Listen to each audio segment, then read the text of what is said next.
What is up, everybody? You're very welcome along to tonight's show. A massive day in Liverpool Football Club's current history.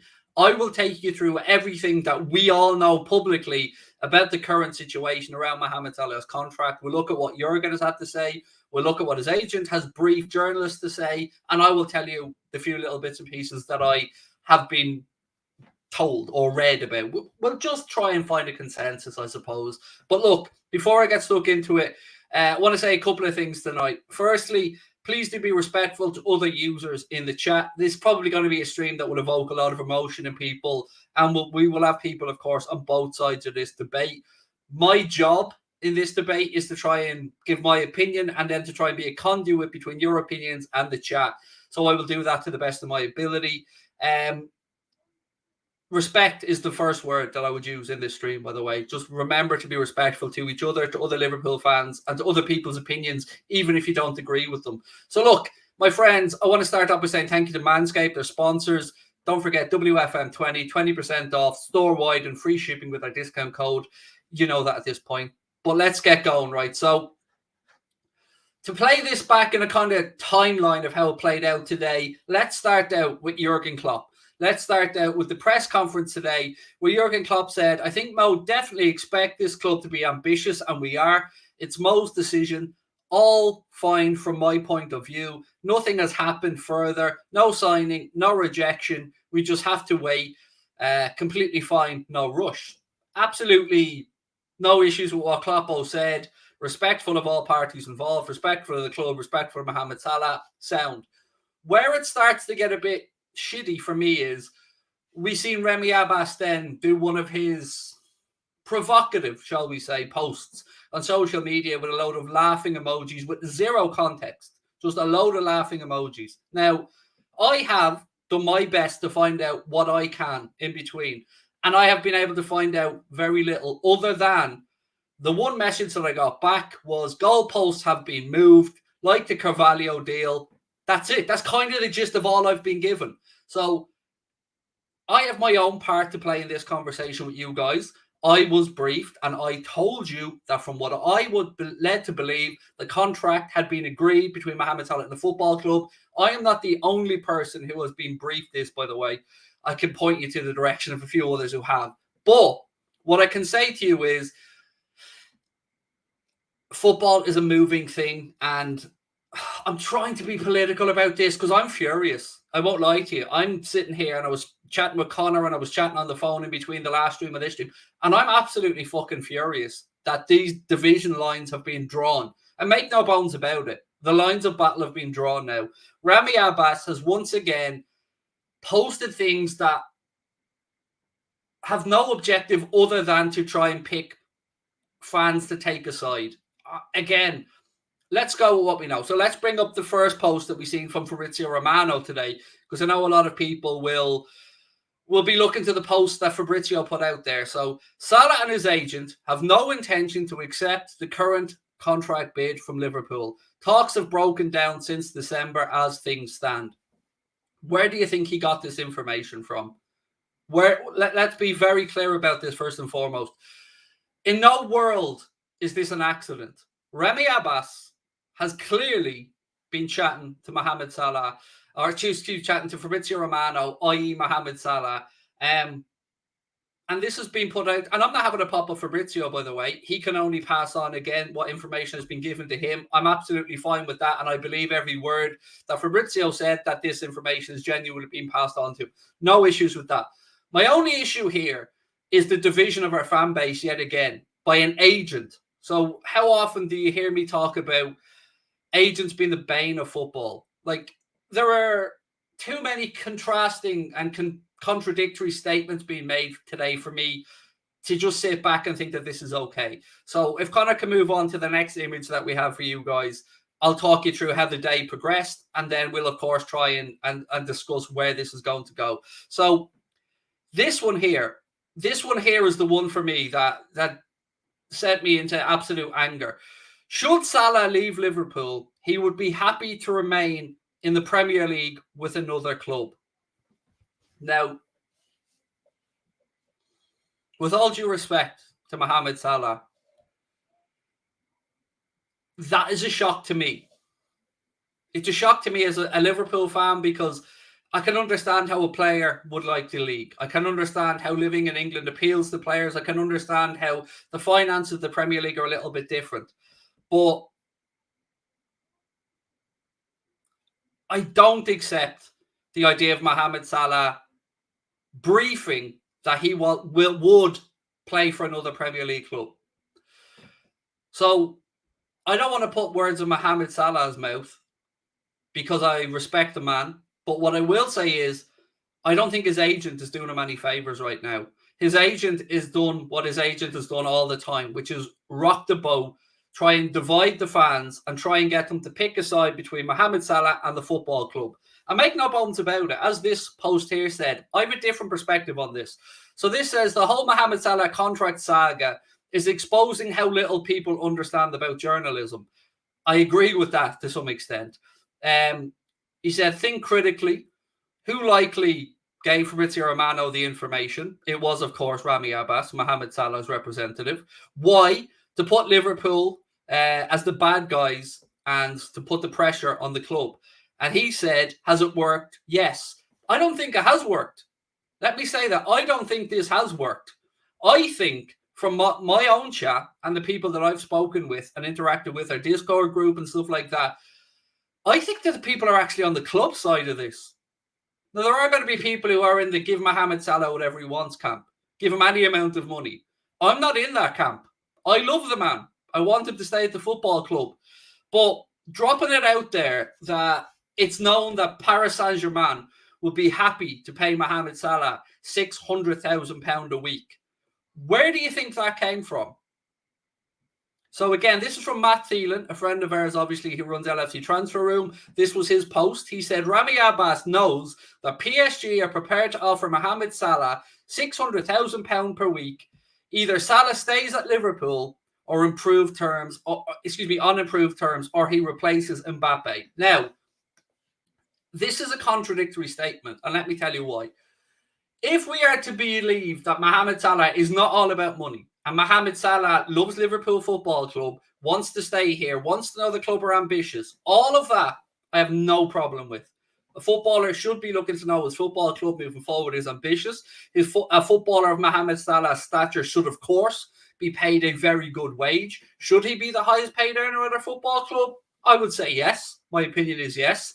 Should we give him £500,000 a week, or should we come near to that reported £600,000 a week that he'd be getting at PSG? Absolutely not. In no way, shape or form should he be given that amount of money, in my opinion.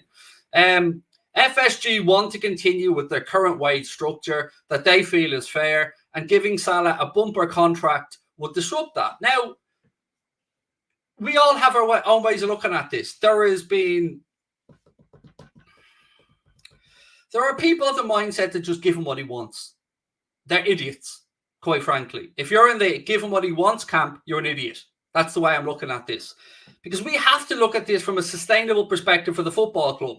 Because I don't want to ever be in a situation as a Liverpool fan where I'm looking at Sky Sports News and I'm seeing that Liverpool are about to go bankrupt. And that's what happened. That is what happened with the previous owners. That Royal Bank of Scotland loan was being called in, and Liverpool were in a position where nobody wanted the club to be. You know, do I think that it would have actually gone into liquidation or bankruptcy? No. I think they would have found a way around it. I think they were calling Hicks and Gillette's bluff. But while we're on the subject of bluffing, I think Rami Abbas has massively overplayed his hand here. And I think that he has now drawn a line in the sand that I don't know if this can be resolved. I don't know that this can be resolved, because if he's already putting it out there to Fabrizio Romano that PSG are willing to pay him 600 G's a week, or at least he's putting into public knowledge that PSG are, well, then go and take the 600 grand a week. If that's what you want, off you go to Paris, take that 600 grand a week, but don't try and tell us that you are all about trying to win trophies, be successful, because you're going to play in an inferior league for the money with a club who will not win the Champions League. That's the honest truth here. Now, that's not to say that we should all just go in on Mohamed Salah. Far from it. Should Mohamed Salah be our highest paid player? Absolutely. What is his worth to the football club? My own opinion, I would be comfortable on Mohamed Salah earning 350 to 400 grand a week. I'm comfortable with that. Can the club afford to pay him more? Potentially. But it sets a precedent. And it sets a precedent that I don't like. Because Mohamed Salah is a superstar because of the coaching of Jurgen Klopp, because of his own dedication, professionalism, and honing his craft, but also because of the love, adoration, and support that he gets from our fan base. So I don't like a picture being painted that he's been hard done by and that he's happy to play for another Premier League club. One thing I will say is I can't see a situation where FSG allow his contract to run down, because that's been spoken about here. With his contract up in 2023, a decision on whether to cash in the summer or risk losing him for free needs to be made. There is no decision for me. If there is an impasse of his contract and it cannot be resolved, he has to be sold. We cannot allow him to leave for free. That was madness. Nor can we entertain this notion that the club go into the last year of his contract hoping that they can find common ground and renew the deal with him. It's not probably going to work out too well for PSG and Kylian Mbappe, and they can pay a lot more than we're paying. So I don't want us to be in that position with Mohamed Salah. Yes, we've allowed players to leave on a free before. Emre Can, Gini Wijnaldum, but they weren't as marketable or as hot on the world scene as Mohamed Salah is now. I'm fuming. I'm absolutely fuming that this situation has come to pass for a few different reasons. One, we allowed ourselves to get into this situation as a football club. So to that extent, either FSG have always had a plan in place where they were going to offer Mohamed Salah an improved deal, but maybe not the deal he hoped for. And then they know that they're going to sell him because he's not going past this summer. I'm absolutely certain that he's not going to go past this summer. So if he signs a deal, great. If not, he's going to be sold. And the question is, what's his worth and where will he go? That's what I want to go to the chat for a little bit because I want to open this up to you guys. We've opened up StreamYard today so we can bring up your comments on stream. So I'm using the virtual studio today instead. So please do get your comments in. And I'm going to try my best to bring the ones up that I think are relevant. We'll have a conversation and a couple of other bits and pieces.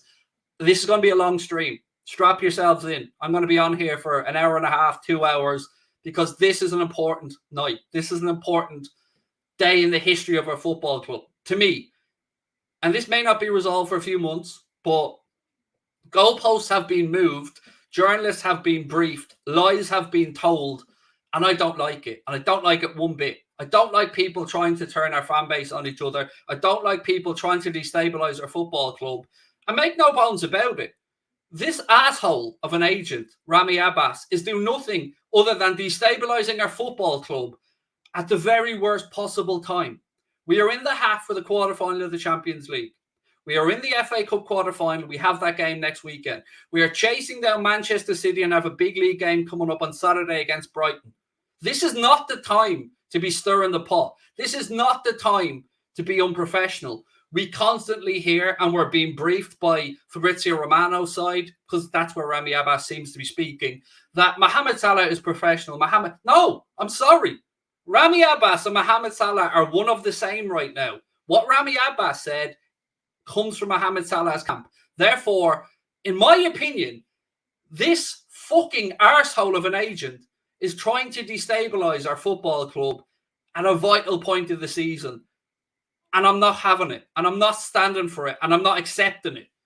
It is absolutely shithousery of the highest order. So for me right now, sign the contract or go. That's where I am. If the club have made their final offer, if the club believe that they've offered the best that they can or a fair package to him, he's absolutely within his rights to accept it or not accept it. But this shit can't happen. We cannot go into the part of this season with any bad blood in the camp, with any distractions in the camp, because make no bones about this. This will be amplified right across social media by all the journalists, by all the big outlets like Sky Sports News and all. Everything that can be done to lump the pressure back onto our football club is going to happen now, all because Rami Abbas can't shut his fucking mouth.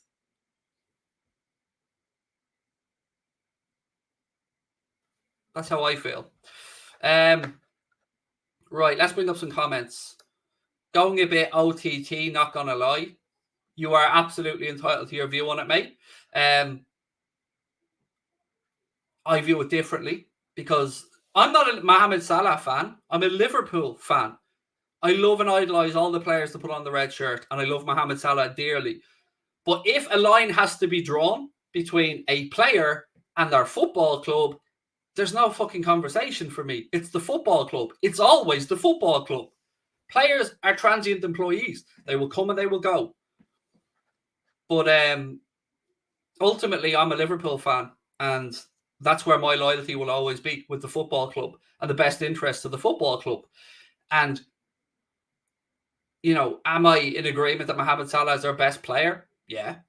Should he get an approved deal? Yeah. Does he deserve it? Yeah. Can he be paid more elsewhere? Absolutely. No doubt about that. But you're not going to get it from us. That's a clear picture. So if you want to be another PSG mercenary and take 600 grand a week to go and play in a substandard league and never win the Champions League, again, go ahead. That's up to you. But don't hold the club to ransom. Don't threaten a fan base. Don't try and draw lines and divide us. Hate agents, always greedy and out for themselves. What else we got? Craig, you talk shit. I'll listen to Fabinho and David Ornstein. You have at it, Nathan. I will. I'll make it easier for you, buddy.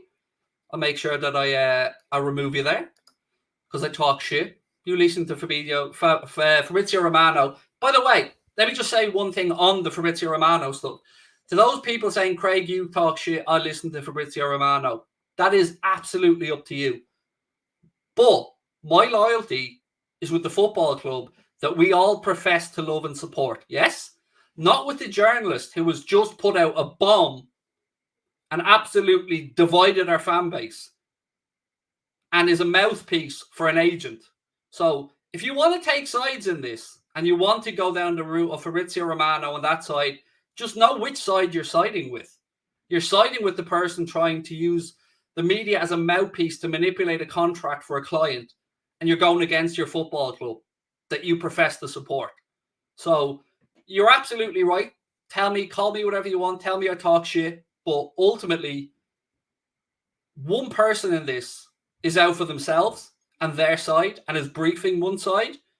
And then there's the football club who have been silent, who have been professional, who Jurgen Klopp has come out and addressed today as best he could before Rami Abbas came out with this. So if you want to go worship the altar of those who are there to destabilize our football club, go right ahead. You be you. I'm going to get back to some more comments. Sorry, folks. Fully, did you mean hypothetical? I don't know if you meant hypothetical or hyper. We'll go with hypothetical. But if we have to sell this summer, how much do you think we should get? What would be your replacement strategy? I've got to be entirely honest with you. I never had a replacement strategy in my head for Mohamed Salah because I never believed this would get to a point where he may move on. I believed the bond between himself and the fans and himself and the football club. I believed that he was settled. I believed that he understood and understands the role that the football club played in his development. And look, it's not all the football club. Mohamed Salah obviously honed his craft, worked really well, and has been an amazing footballer. So, you know, it's a mixed bag. The Klopp gets some praise. He gets a load of praise. But I've never had an idea of who to come in, who to replace him with, because I never thought that this would happen. I never thought we'd even be having this debate about Mohamed Salah. And if we did have this debate, actually, I always thought that it would be from the side of the club being a shithouse and the club basically forcing him out. But the first person to put the cards down here so far has been his agent, in my eyes.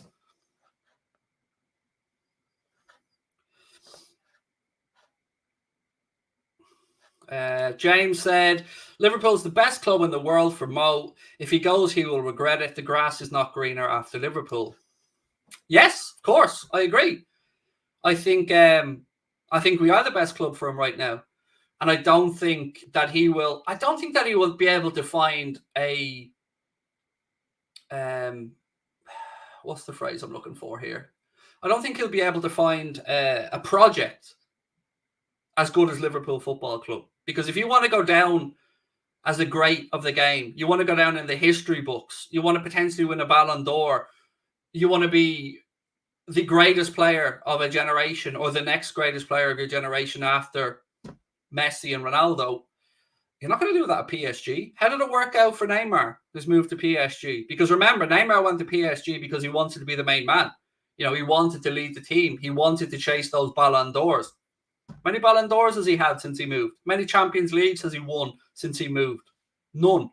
How did it work out for Coutinho? Not very well. He's now playing at Aston Villa. Doing really well, but after many, many years of turmoil. He's in the right place for his development. He's in the right place to go down as a superstar, to potentially be talked about as maybe the greatest footballer to ever put the liver bird on his chest. That's what's at stake here for Mo. So I hope it's resolved. I hope Mohamed Salah stays. But if somebody ever asks me to pick a side in this debate, I'm picking the football club every day of the week without any second thought whatsoever. Because Salah will retire in 4, 5, 6 years. But our football club's future is important. It's important to us right now. It's important for us down the line. And what Jurgen Klopp said is true. He wants to leave the football club in a better position than when he arrived. So I'm absolutely fucking furious tonight. Absolutely furious. I'm going to go through some more comments.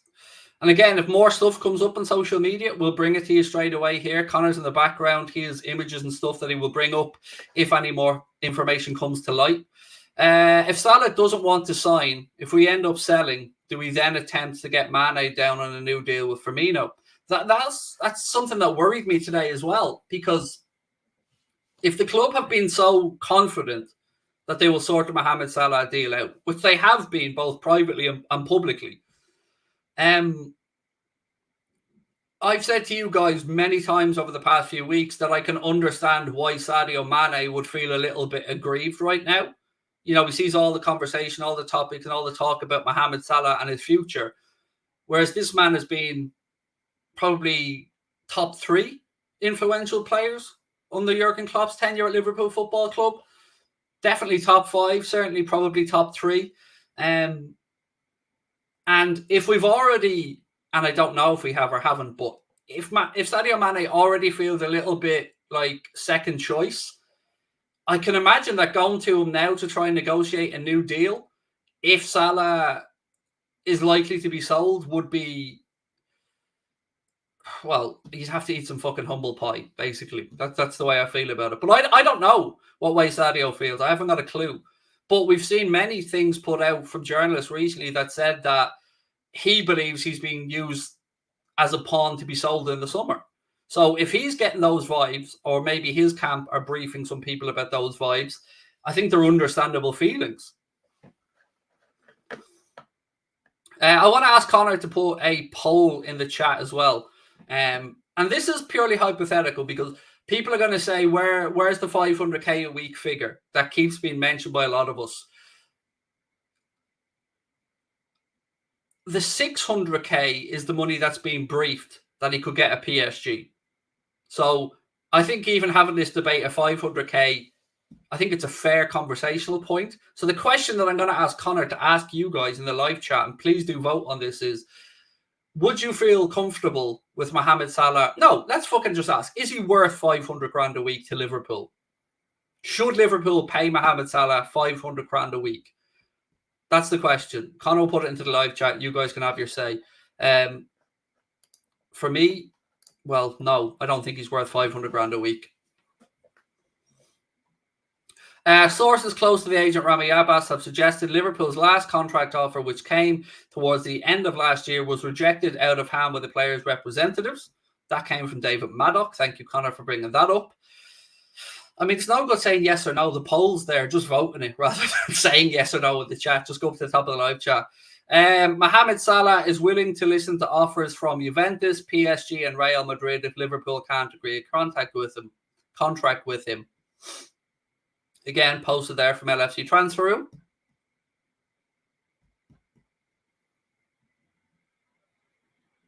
Sorry, I'm processing this in real time as I'm talking to you because I'm only getting that post now as well. So far, the poll is matching up to the quick straw poll that I ran earlier on in our live chat. Yeah. I'm not surprised that the vote's gone the way it is, by the way, because I thought that that's the way it would go. But we'll keep it running in the background. I want to read through some of your comments. Jimmy Duggan, a regular viewer of the channel. How are you, Jimmy? Said he will never find another Klopp. Mo knows the fans love him here. 400k a week tops. I feel it'll get sorted, but sad to see it goes to this. No matter what happens now, we have a destabilizing factor that doesn't need to be there. And all because Rami Abbas once again stirred the pot, put out a snidey post of laughing emojis, and briefed Fabrizio Romano. What's the benefit of briefing Fabrizio Romano? It's only to make the club look bad and try and get fans. He's basically, in my eyes, gone all in on Liverpool fans backing Mohamed Salah and kicking up fuss with the football club. That's the way I read the situation. And I don't think he's backed the right horse. I think if you put it to Liverpool fan base that Mohamed Salah can get more money elsewhere than the club are offering him, and that he feels like he's been undervalued with the offer that he's got, if this is the best offer Liverpool can come up with, I think he's backed the wrong horse. I think Liverpool fans are intelligent enough to realise the long-term future of the club has to be preserved.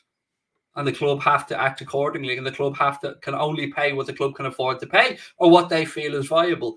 We all understand that Mohamed Salah will be paid more than everybody else. Virgil van Dijk knew that when he agreed his new deal. Jordan Henderson knew that when he agreed his new deal. And anybody else that signs on, be it Sadio Mane, Roberto Firmino, they'll all understand that they won't earn as much money as Mohamed Salah. But the question is, how much more should he earn than the next best player at the club? Considering we have a lot of players that are vitally important to us. We are not a one-man team. We have a talisman in Mohamed Salah, 100%.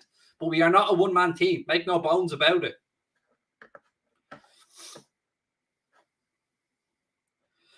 Dimitri said Salah, 600k. Why would we pay Salah 600k, as an example, when for similar money you could bring Haaland or Mbappe in? I'm not saying that they will be better than Mohamed Salah right now, but what I am saying is, from a business perspective, for the football club, the investment would at least have a potential resale value down the end to recoup some of these costs. And if his agent is starting to throw the threats around about PSG are a shit show. An absolute shit show. They brought in Gini Wijnaldum. They don't even know where to fit him in. Neymar, they're trying to get rid of, but nobody so far wants to pony up the dough. Messi has been an absolute failure there. Ramos hasn't even played because he's been injured for the entire fucking season. Donnarumma basically cost them the Champions League this season. So I don't know why we're being threatened with this Paris Saint-Germain move. Go to fucking France then. Play in the league. Don't win the Champions League. Go ahead. But you're not going to get a matched contract offer from Liverpool Football Club of 500 or 600 grand a week. It is just not going to arrive.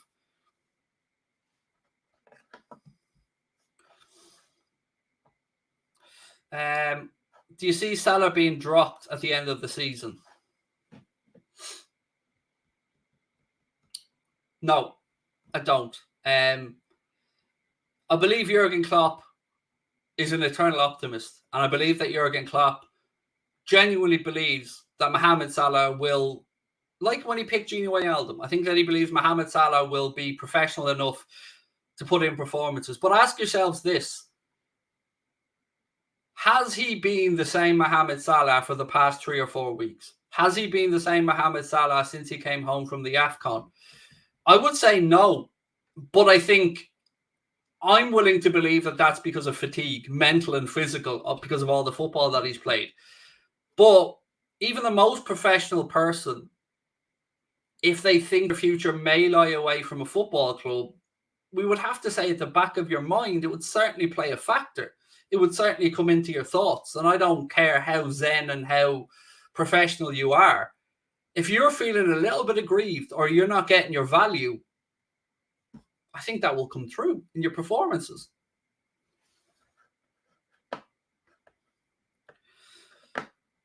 Sorry, I'm trying to play catch up with the chat here. Okay, here's one from Eddie. Eddie said, Craig, do you think the fans will now turn on Mohamed Salah for being greedy? I hope not. I absolutely hope not. Really, to me, my issue here is with his agent. I know sometimes it's difficult for us to then differentiate between the agent's views and the player's views because the agent represents the player. But somebody's telling porkies here. So either Salah isn't all about money or he is all about money. If you're throwing out the PSG stuff, money seems to be the big factor. We knew we were never going to get 600 grand. Like if he knew this going back December, January, February, March, we knew we were never paying him 600 grand. So are we hearing that he will take less to play for Liverpool? But what is less? If it is less, how much less? The 600k become 450k. What was the offer that the club put out there that was knocked away, batted away immediately, apparently? There's a lot of one-sided conversation going on here and a lot of manipulation going on here. And I just don't like it. I'm sorry, I don't like it. I don't think that's the way business should be conducted at that level. And I don't like the fact that his agent is potentially ruining the man's fucking legacy at our football club. I don't get it. I just don't get it. Like, you're either not going to get what you want from the club and they're going to hold firm, in which case you are within your rights to either move on in the summer or run down your contract if that's the case. But I don't want our football club being spoken about negatively by trying to do the best thing for the football club because some agent can't get his client 500 grand a week. That I don't feel comfortable with.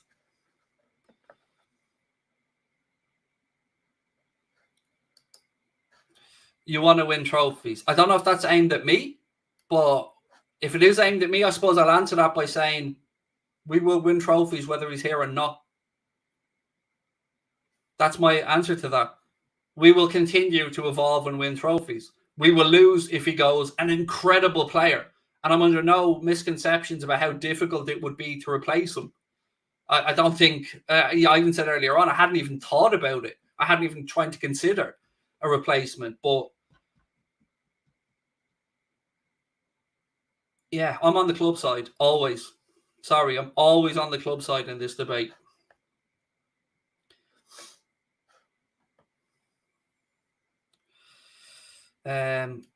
Liz said leaking to Fabrizio was a dick move. Yes, and do you know why it's a dick move, Liz? It's a dick move because Rami Abbas knows that Fabrizio Romano has football transfer social media on strings because he's clearly a very influential person that gets a lot of information. Now, his history of Liverpool information, pretty non-existent until Rami Abbas starts running his gob to him and giving him one side of the conversation. And Fabrizio Romano is doing what any journalist would do. I have no bones about what Fabrizio Romano was doing here. He's been given information. He's passed that information on publicly. That's what happens in these sorts. That's what happens when a journalist is briefed. But I don't give a fuck about Fabrizio Romano. I don't give a fuck about Rami Abbas. I care about Liverpool Football Club and the best interests of our football club.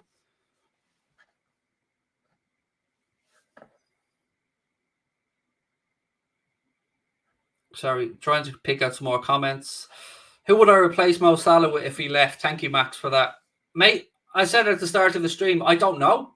I honestly haven't got a clue. Because right up until today, I would have still put $1,000 on Mohamed Salah signing a contract extension. I shared some screenshots with a Discord group of my conversations back and forth with the person that told me initially.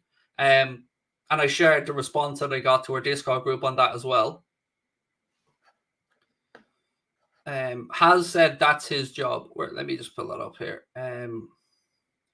Sorry, the chat's moving quick, so I'm trying my best to catch up with as much stuff. Where's that one? Done that one. Here's one from Henry. Right. I'm not trying to, I don't know what that means, being anything, but you didn't. I'm trying to. Are you trying to say that I said he signed the contract?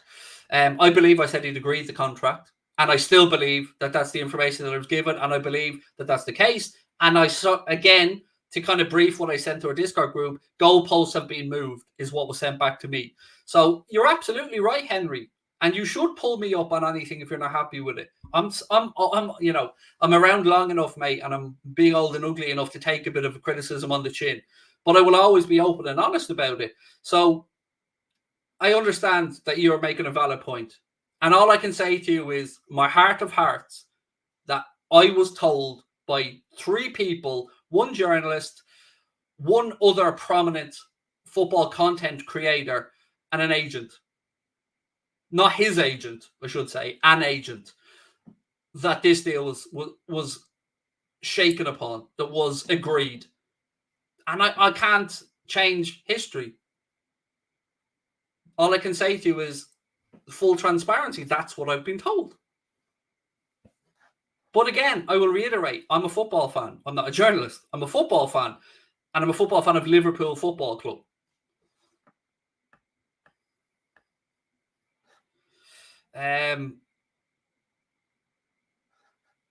Sorry, what's this? Was I given fake news the other day? No, I don't believe I was. Everything in football evolves. So as I said to you, again, just trying to give you perspective from my side. I told you guys about Virgil van Dijk. I said Virgil van Dijk, deal agreed for him to sign for Liverpool in the summer. The deal was agreed for him to sign for Liverpool that summer. But Southampton kicked up such a fuss over what happened in Blackpool that Liverpool had to peter away, come back, pay fuck you money, which is basically, over the odds. They paid an extra, I believe, about 10 or 15 million. And we weren't the only club, by the way, that spoke to Virgil van Dijk. I believe Manchester City and Chelsea were the other clubs that spoke to Virgil van Dijk back at the time where we were called out for it publicly as a football club, and Liverpool had to backtrack and apologise around that whole scenario. But I was proved to be right. The deal was agreed. He did become a Liverpool player. Ibrahim Kanade, again, I told you that. It happened. Carvalho, I told you 17 days before anybody else. And what happened there? The goalposts were moved right at the end, and Fulham kept pushing and pushing and pushing and pushing and pushing, and the paperwork couldn't get through in time, but it will still happen. That's all I can say to you, is that's what I was given. Now, I can, of course, shut my trap in the future and not say anything, which would be absolutely fine.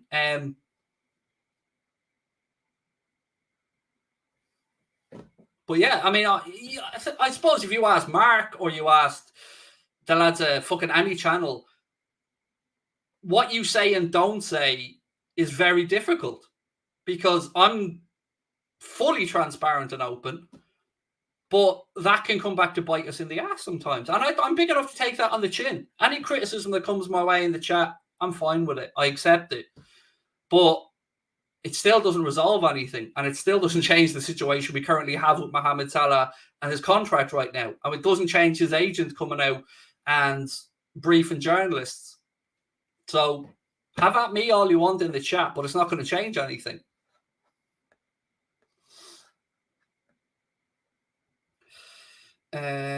What's this? Sorry, I'm trying to just pick out some. I'm trying to give a wide range of comments, some pro, some anti. Like, I'm trying to be balanced here in what I put up.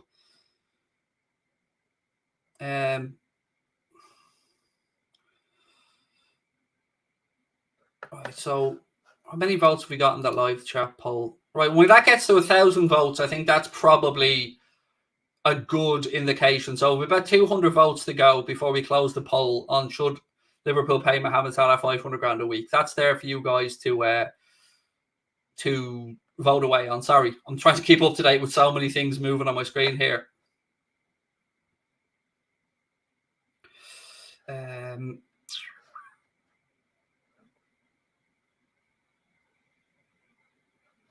I don't know what wear a hair shirt means. Dude, I don't know what that means. Sorry.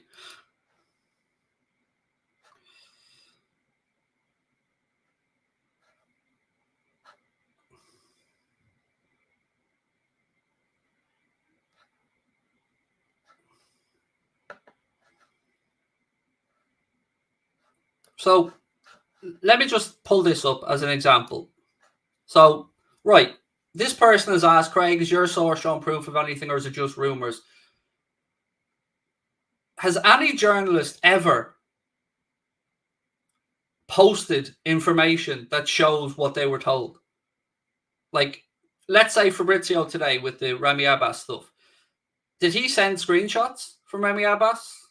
No. Would you have asked him for it? No, because he wouldn't give it. And why wouldn't he give it? Because he'd never get information again. So why would you hold me to a different standard? So I've shared as much as I can share with our Discord group, who have had more information than the live chat, obviously, because they're paid members and they get stuff before everybody else. So, yeah, I mean, look, name me a journalist who ever comes out and with a news story and gives you all the information, shows you screenshots, shows you the contract, shows you the It doesn't happen. It just doesn't happen.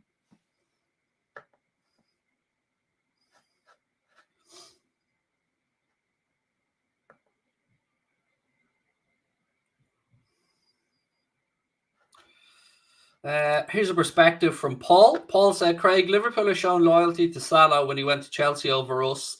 To be fair, we dicked about back then. I mean, we were nickel and diming Basel at the time for Mohamed Salah, and Chelsea just came in and got the deal done. In fairness, we were being arseholes back in those days. Like, we really nickeled and dimed to try and get players in. And if my memory is correct, I think that was about 15 million at the time. It was something very reasonable anyway.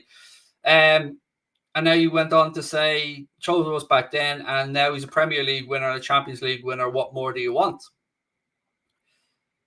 Well, yeah, look, I like to think that Mohamed Salah can fulfill all of his football ambitions at Liverpool, definitely. You know, if that's to win a Ballon d'Or, I think this is the best place for him to do it. If he wants to win more European Cups, again, I think he's in the best place to do it.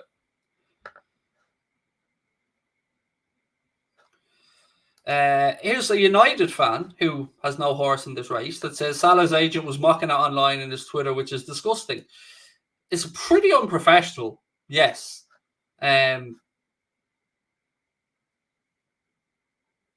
But again, it's making people pick a side. And I don't think there is one clear side in this, because it's a very nuanced situation. You know, as a Liverpool fan, number one, in my ideal world, would I like Mohamed Salah to be still here for the next 3 or 4 years? Of course I would.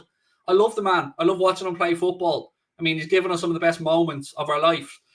But at the same time, I'm aware what it feels like for the club to be in a position with players who they feel are being overpaid, and how hard it has been to get from a position. Like, look back to the days when we had Joe Cole and these players. We were paying. Sorry, I know I'm rambling a bit here. Look back to the days when we brought in Lazar Markovic and we had to pay money to Chelsea to, one, be able to go and sign him because they had first option on him, and then we had to pay over the odds and wages, and we were stuck with Balotelli, we were stuck with Markovic, we were stuck with all of these players on really high wages.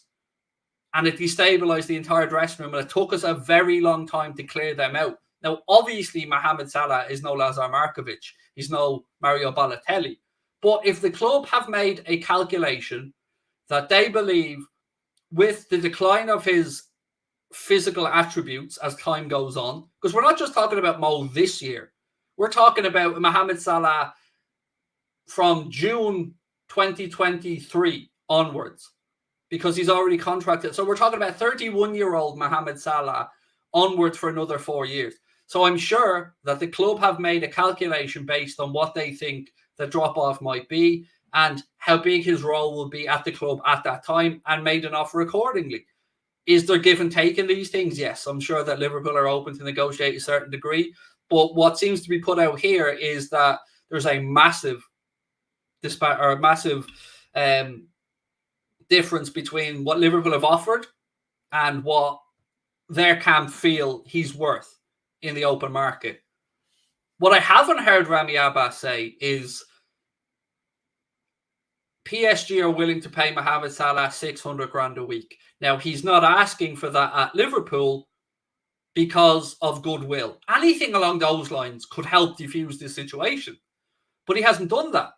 He's just come out and mocked the club again with his laughing face emojis. And I don't understand the benefit of that to his player, to his representative, to his friend. I just don't get it. I don't understand it.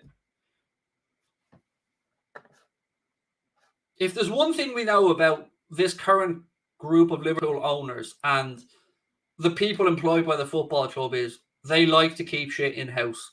They like to keep things quiet. They like to look after things internally. And the leaks that used to be there many moons ago aren't there anymore. So what would my instinct say right now?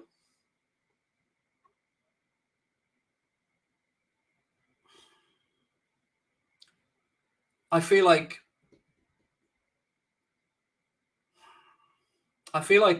the inevitable conclusion here will be him moving right now.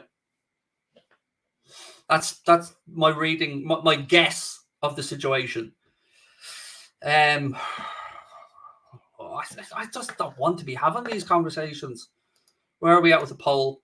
50 votes to go before we close down the poll, and we give you guys the result of, is Mohamed Salah worth 500 grand a week? Now, obviously, not everybody who will have voted in this poll will be a Liverpool fan. I take that at face value. We'll see what the result is anyway.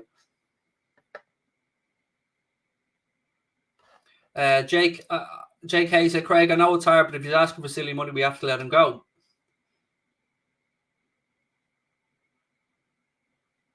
Well, if there's an impasse, yes. All right.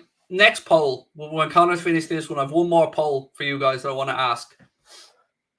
So let's wait for this one to finish. We're about 30 votes away from closing this one off. So as soon as we get the votes in, we'll close it off, and I'll get Connor to put up another poll because I think it's another interesting point that I'd like to get a consensus on.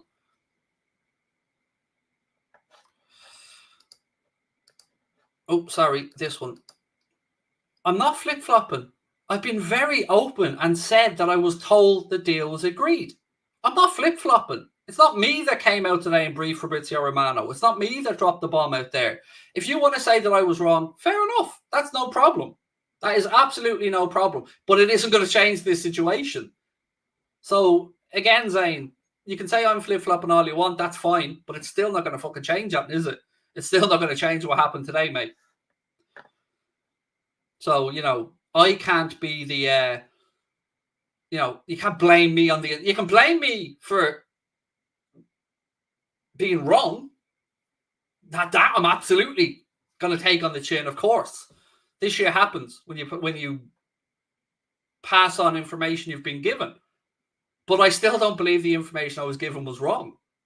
I genuinely don't. I believe that the person that gave me that information gave it to me in good faith, believing that an agreement was ready to go, and has since said the goalposts have been moved. And that's all I've got. The goalposts have been moved. I don't know by whom. I'm imagining that somebody asked for more money. Because, again, to look back at the Dele Alli situation when he signed for Spurs, he was supposed to be a Liverpool player. That was all in place. And apparently, there was a wage agreed, and when the contract went to be signed, that wage wasn't a base wage. That was a wage including add-ons, which hadn't been communicated directly to the opposite side, and that broke the deal down, and he ended up at Spurs. Anyway, 1,000 people have voted. I'll give you the next poll now, Crosby, 2 seconds. 1,000 people have voted. The question was asked, is Mohamed Salah worth £500,000 per week? 56% said no, with 43% saying yes. And as always, there's 1% missing with these polls somehow. So more than half of the fans that are in our chat said no, he's not worth 500 grand a week. I'm on that side. Now, the next poll that I would like to ask Connor to ask you guys is, if it's not resolved by the summer, should he be sold or run his contract down and let him leave on a free? So if there's no resolution by the summer, should we sell him in the summer or let him run down his contract and leave on a free?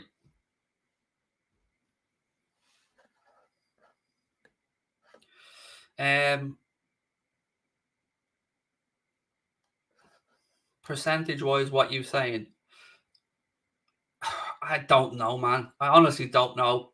Like, I didn't want to read this information today. Like all of you, I was going around the last few days singing, whistling, happy, delighted with life, looking forward to another season with Mohamed Salah, looking forward to another 2, 3, 4 seasons. And my mind had started to go towards what business we would do in the summer to complement it. And let's not forget a couple of things. One of the things that we were told was that Mohamed Salah wants to see that Liverpool are an ambitious club and that Liverpool are looking to build for the future to maintain their position as a club challenging for trophies. I feel the club have done that. They've went out there and they've signed Luis Diaz. We've seen what an impact he's had. We've already brought in Diogo Jota. We are going to bring in another player or two in the summer. So from that side of it, the project, to me, tick. That box has been ticked. The wages, that's a matter of what he thinks he's worth and what the club think he's worth and the difference. But I don't like the side of this with the threats coming in about other clubs. So we've heard Juventus, we've heard PSG, we've heard all these other clubs. Not one of them are a more attractive club than Liverpool Football Club. Not one of them would beat Liverpool Football Club. So to me, he's either about money or he isn't. If you're going to threaten the club that he can get more money elsewhere, then go get it. Go get it. Go get him that money. So I'm Liverpool FC, not Mohamed Salah FC, not Sadio Mane FC, not Virgil van Dijk FC. I'm Liverpool FC. And look, this has put me in a position that I really don't want to be in. I don't have any interest or vested interest in supporting FSG's stance. In fact, I disagree with a lot of their stances. But big picture, it's the right thing to do is to stand your ground. And by the way, as some people in chat have pointed out, where are Juventus getting all this money from? They just signed Vlahovic. They have Chiesa in there. They're already in a position where they could be in trouble over the Super League stuff moving forward. Where are they getting the money from? How are they going to pay him? Because let's not forget, they got rid of Ronaldo. They've moved on Aaron Ramsey and Emre Can, all who went in there on free contracts and pretty high wages.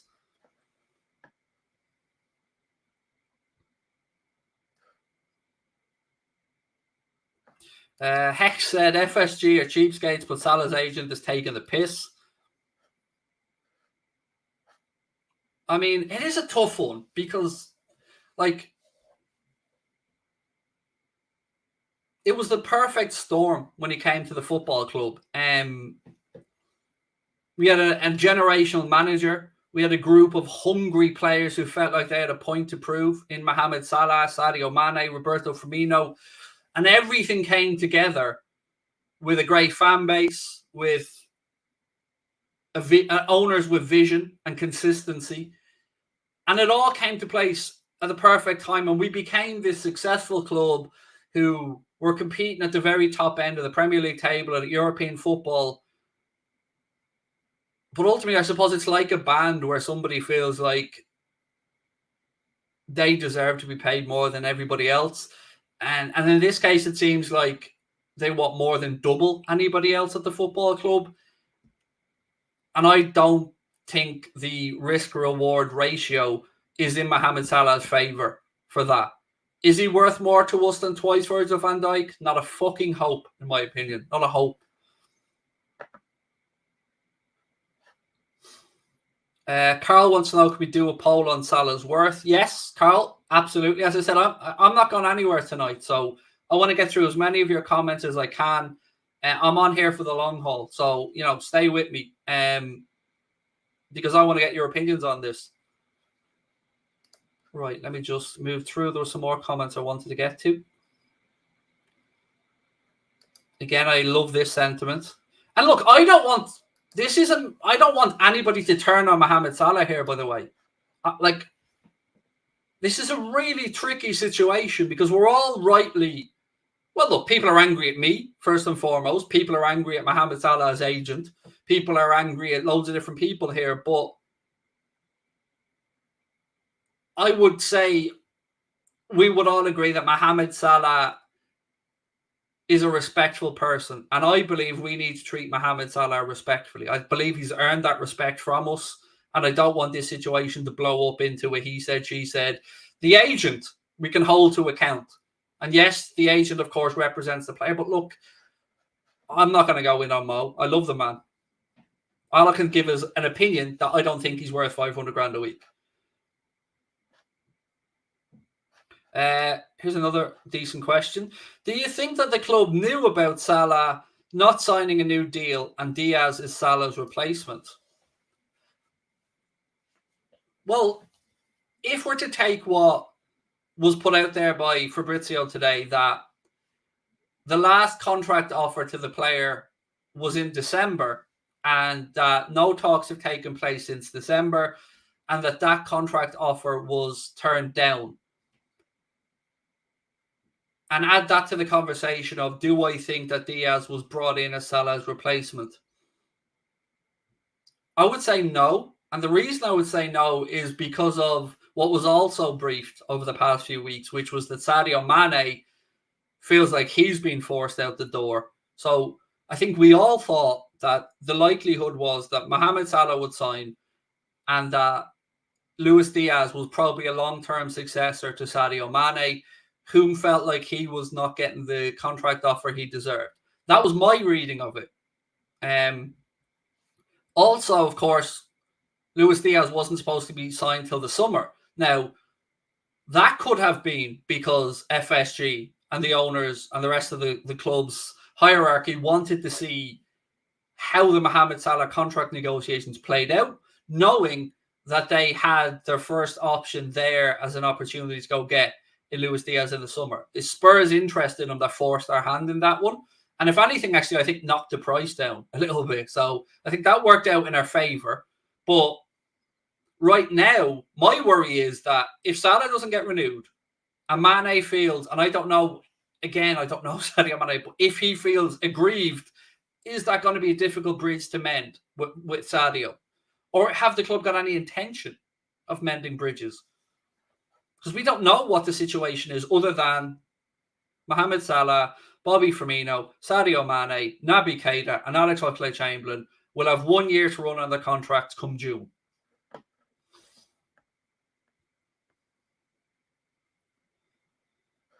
This said our wage structure keeps everybody happy and hungry. Yes, but does a time come where you have to accept that if something happens like this Mohamed Salah situation, that you may have to sell? Like, we've made this song and dance in the past few years about not being a selling club, being able to keep our star players at the club. When they've come to the club, turned into superstars, years gone by, Barcelona, Real Madrid, whomever might come knocking and pinch these players from under our noses, like Luis Suarez, Felipe Coutinho. We all felt that those days were gone. And for good reason, because whenever they've been linked with moves away, very quickly they've been batted away. And we've been told, nah, that's not going to happen. So this could be the ultimate turning point in FSG's stewardship of the club. Right, let's get more comments.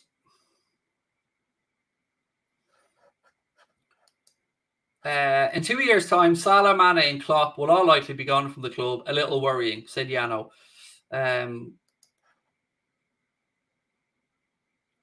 The only one of that name that worries me is Klopp, by the way. I mean, I think we'd all understood the players get old and that the roles within the squad would eventually start to become lesser and lesser important to the starting 11. So for me, Klopp is the one that worries me there. And yeah, I'm not getting a great vibe from what I'm reading about the Klopp stuff either. You know, I think Simon Hughes said in a piece on The Athletic recently, I think he was talking about the ABU article. I don't know if anybody read that one. It was basically himself, a City fan and a United fan, were chatting about, you know, success and stuff like that. And there was a line in that article that said, with Jurgen Klopp, it's something, I'm paraphrasing a bit here, with Jurgen Klopp being resolute that he will leave the club in 2024, whatever the rest of it was. And that was the first time I'd ever really seen a journalist of the prominence of Simon Hughes or of The Athletic putting in print that Klopp is determined to stand over what he said about 2024 and having a sabbatical. That could have been my own pig-headedness that was a bit naive around that, because I'm still hopeful on Jurgen Klopp agreeing an extension, but that's probably more out of desire than actual evidence. Right, here's a good question. I think it's a very good question, actually, mate. Thank you. Do you think he has peaked? Is now the right time to sell? Well, should Salah be sold in the summer or go for free if his contract situation wasn't resolved? 83% of you guys have said sell him in the summer. You couldn't possibly let him leave for free. That would just be stupidity of the highest order. On Owen's question, that's a very good question to ask, actually. Do you think he's peaked? I would say yes. I do think he's peaked. I do. He could be right in that peak right now, but I do feel like we have seen signs in his gameplay that certain attributes in his game have changed. I don't think he's as reliant on pace anymore. His upper body strength is phenomenal. But yeah, no, that's a good question. Do you know what? Should that be the next poll? Has Mohamed Salah peaked? I think that could be a great one, because it gives everybody a chance. Any more polls or conversation points that you guys want to chat about, please do put it in. Okay, there's a comment there I want to bring up, because I'm not bringing it up because he's having a pop at me or anybody else. I'm bringing it up because I think it's a fair point and I want to. So stop lying that he wants 500k. There's no proof of it. Connor, could you bring up the PSG image, please, from Matt Thielen, if you'd be so kind? Thank you. I love this. I feel like a pro saying that. Right, so to my friend there, when I brought that comment up a second ago, that said, stop lying. Well, Remy Abbas knows the PSG are prepared to offer Mohamed Salah £600,000 per week. So how's anybody lying, mate? And I've never said he wants 500k a week. Never once said Mohamed Salah wants 5. Find a statement with me saying that. I haven't said it. I've said it's been reported that he asked for 500 grand a week. But if he knows he could get 600k a week, and that's been briefed to journalists, or no, one prominent journalist, excuse me, obviously you feel that's his value. And you feel he can get that. So I don't see anything saying that he can get 600k a week elsewhere, but he understands he won't get that at Liverpool, and he's willing to negotiate. I don't see that anywhere. So again, rather than having a go at me, which, you know, I'm happy to be held accountable for things I get wrong, no problem. But I'm not happy to be held accountable for stuff I haven't said.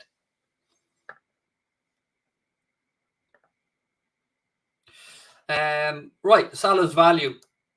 The vote for Mohamed Salah's current value this summer is in the live chat there now.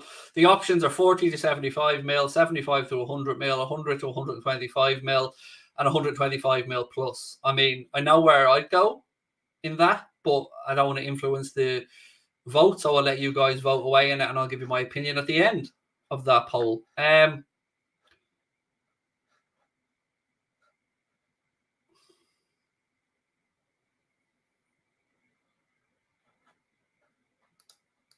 This is I agree with this from JK. Said, to be honest, wouldn't have thought Mo was a money motivated player. Always seemed like the guy who would want to leave his mark on the sport and become a player who will be remembered for his football.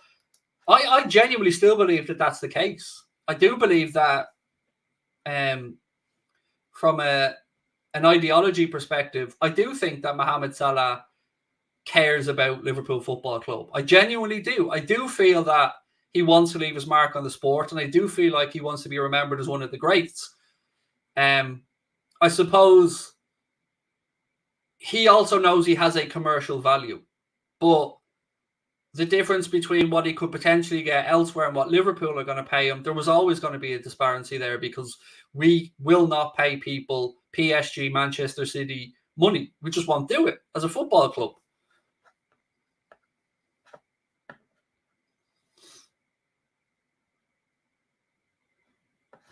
This, by the way, this times 1,000. This is a situation and a distraction that Jurgen Klopp doesn't need in the middle of a season. I cannot emphasize that enough. I agree so much with what this person has said. No matter what we think in this scenario, no matter if you're Team Salah, Team FSG, Team Remy Abbas, Team Craig, Team Fabrizio, doesn't matter. Most important thing here is that this is destabilizing the club, and that shouldn't be happening. I think we can all agree on that. I hope we can all agree on that.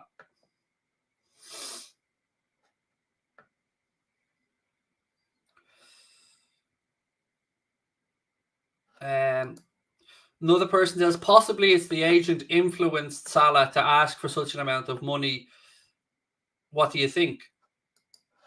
Again, I would say that Mohamed Salah knows the market value for the top 5 players in the world and what they can earn at certain clubs. But I would also like to think that he's educated enough in our own football club's history and current circumstances to know that what players may be paid at Real Madrid or Paris Saint-Germain or Manchester City or Manchester United are wages that Liverpool Football Club just cannot sustainably pay. And I don't think we can afford to pay that type of money.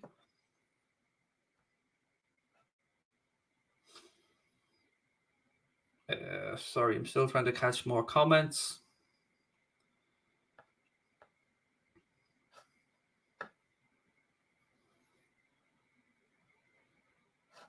See, I hope this isn't the case.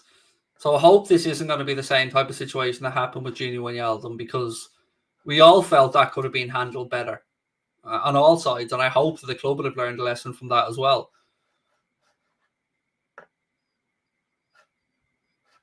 Next question, actually, on the next poll, a good poll that I'd like Connor to put in when we've got some more replies on this. Potential replacements. If the worst comes to the worst, and I still hope it doesn't, but if the worst comes to the worst and Mohamed Salah is sold in the summer, how do we replace him? That's because I believe Mbappe's future is probably tied up already, and I believe that he's either going to stay at PSG or go to Real Madrid. Houlden, we know that recently enough his representative from Barcelona speaking with Barcelona about stuff. Again, Mina Raiola factor probably means he won't come near Liverpool because of that. So I would suggest there probably isn't somebody we could go, let's go out there and get this person. There's 30 goals a season.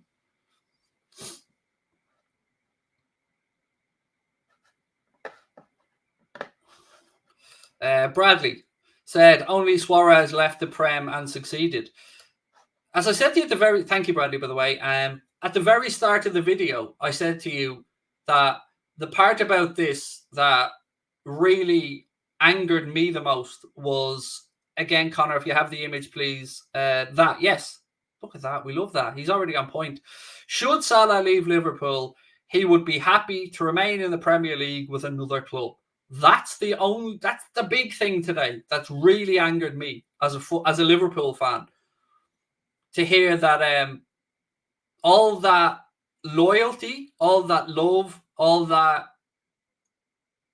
connection that we're supposed to be led to believe that is there for Mo with Liverpool, but that he'd have absolutely no problem playing in another Premier League club, which only means one or two clubs. It either means Manchester City or Manchester United, because with Chelsea's current situation, nobody knows what the future is for Chelsea.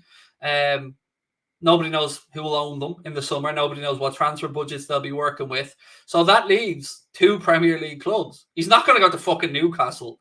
I mean, God Almighty, that's not going to happen, because he's not going to win anything there in the foreseeable. I mean, Newcastle certainly could be a big club in 5 to 10 years, but Mohamed Salah hasn't got that time on his side.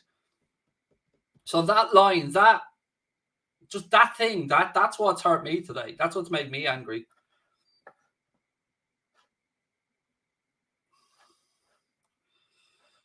Rachel said that's not Mohamed Salah talking, it's his agent, I bet. And Rachel, I certainly hope that that's the case, my friend. I really do. And like you, I would never expect to hear these words come out of his mouth. But I want to just add something else into this conversation. I don't think it's any accident that this has been flared up again before an international break, because how many times over the years have we seen shithousery start during international breaks when players aren't in and around their club? You know, even outside of the Liverpool sphere, it happens all the time. And I don't think it's any accident that this is starting to come out again now before another international break, which takes place next weekend, from next weekend onwards.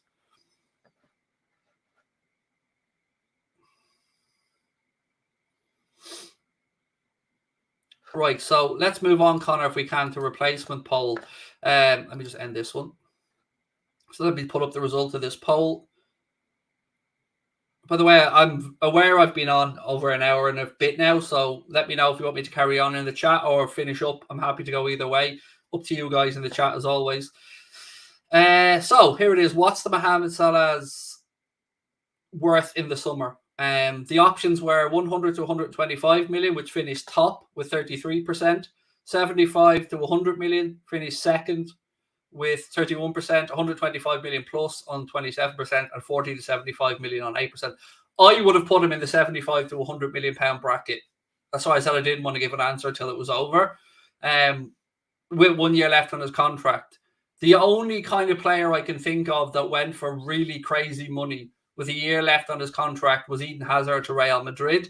And look how that worked out. And I think that we may have gotten past the point now with 1 year left, still having a 100 million player. So for me, I would say that if Liverpool were to sell him this summer, no buying club that really can afford to pay Mohamed Salah's wages wouldn't just say, well, we'll wait 1 more year and get him on a free potentially. So I don't think Liverpool would be able to command 100 million. I mean, even with Julian Ward and Michael Edwards' skullduggery before Michael Edwards moves on, I don't think that he'd be able to get that level of fee. That's my own opinion. Right, what do we want to do?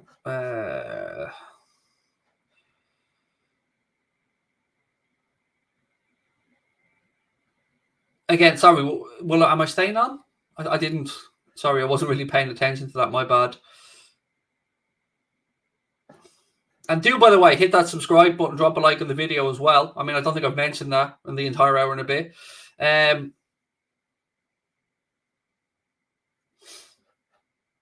Connor Mullen there. You don't need to spam it, buddy. I'll bring it up for you, no problem. He's suggesting Son as a potential replacement. What have we got? Carry on, no problem. We'll keep going, no worries. Right, so give Connor some suggestions for a poll you'd like to see on potential replacements. And you know what? I actually think Son could be a potential deal. I know he signed a contract, hasn't he, recently enough? But I think Spurs, if they don't get Champions League football this season, I think we'll lose Harry Kane. And then the question for Son is, what does he do? I'd love Son at Liverpool, but I don't think we'd pay enough money to get him out of his deal. And again, what age is Son? I don't know. I'm guessing 27.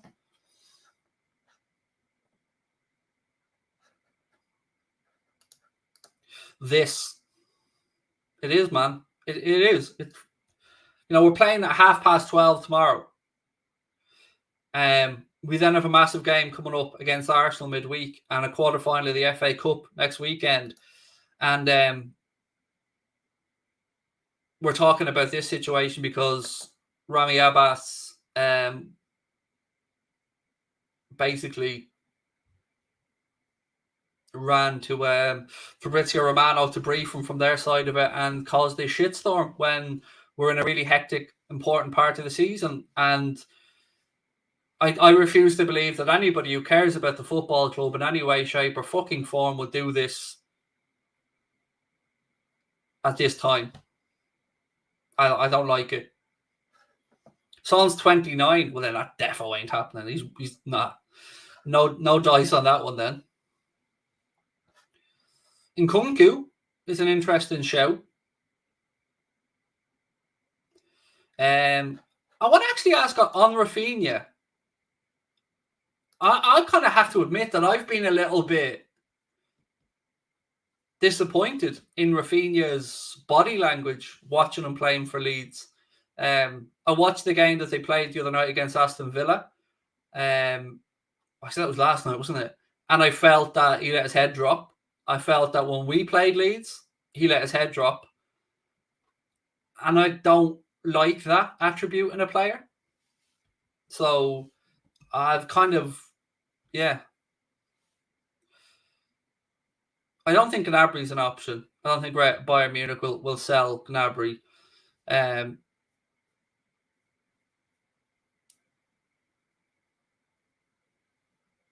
mean, God. All of those names you've listed there, Connor, none of them to me are ready to replace Salah, but I don't think we'll be able to find anybody to replicate Salah. So what we have to try and do, I suppose, then is figure out somebody to come into the system. And I would say Saka, Bowen, Nkunku, maybe other with a suggested name. Look, Mbappe's the answer. Of course Mbappe's the answer. But I kind of get the feeling that Mbappe's mind is made up between either PSG or Real Madrid. I don't have a clue what way he's leaning. I don't think Bayern Munich would sell Serge Gnabry. And if we were going to Bayern Munich, actually, I'd rather Sané, if I'm being honest. But then again, I feel Sané probably moved away from the Premier League for good reason.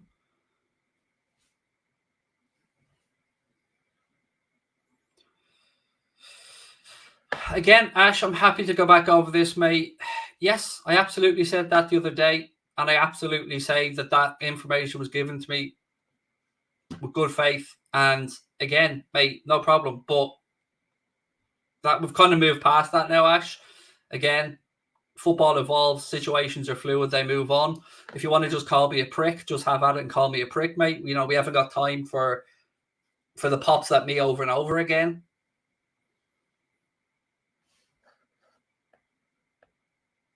Oh, is Gnabry's contract up? I did not know that. See, there you go. This is why I love our chat. Where's that gentleman's comment? I want to bring that up because where's this gentleman's comment? There we go. When is his contract up, my man? I genuinely didn't know. I know it's not up this summer, is it? Chiesa coming back from an ACL as well, so I think it'd be a huge gamble for the club to 2023. So he's got 1 year left as well. Ah, okay. I mean, Chiesa's a great show, but look what happened with Lazar Markovic. We bought him when he was injured, and he never really worked out for varying reasons. Chiesa, I think, is a great show. And if Chiesa was back fit, I'd love him at Liverpool, and he would be an ideal player to bring in. I'd be over the moon.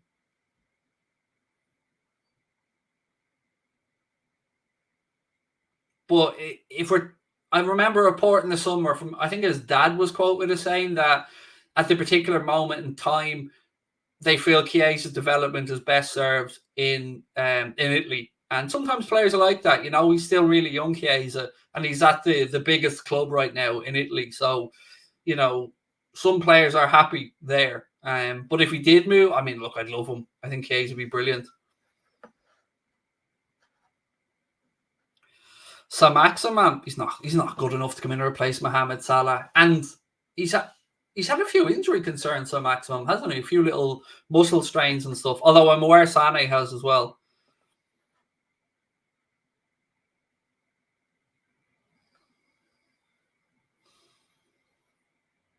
Use it all for the Jude money, somebody said.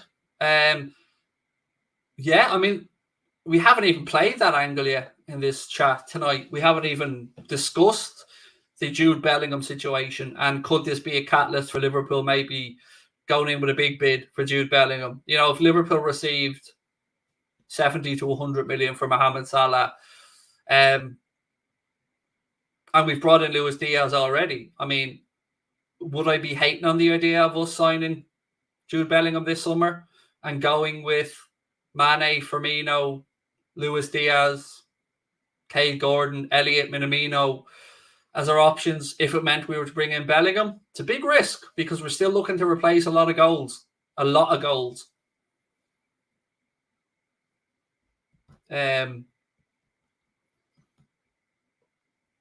Yeah, a lot of goals. So I would say it's a big risk. Kingsley Coleman was mentioned by a few people. Again, he definitely has sketchy injury record. Coleman.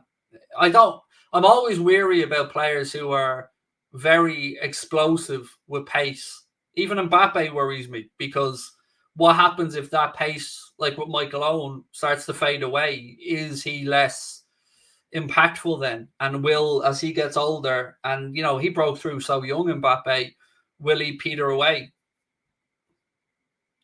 Ansu Fati is another shout. But look, there's a few options in there for you to vote on now in the live chat.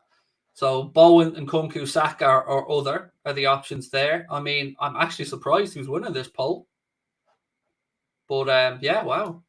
I didn't think people would have rated that particular person that highly. There's no way we're buying Havertz, mate. There's no way that we're going to go in and pay Chelsea above what they already paid for Kai Havertz. Real Madrid aren't going to sell Vinicius Jr. either, so there's no point looking at players from Real Madrid. Barcelona, perhaps. I mean, maybe there's some wiggle room there if they want to bring in some players for the here and now, and maybe they'd be willing to look to sacrifice somebody. JK, let me just bring your comment up. Thank you for the super chat. Said, not a fan of replacing Salah with a superstar. Surely this creates the same problems we're having right now. Stick to the current model. Would we class Bellingham as a superstar? The reason actually I'm going to move on to Bellingham for a few minutes is because there was an article during the week that said that Jurgen Klopp feels that in 1 year's time, Jude Bellingham will be one of the best midfielders in the world.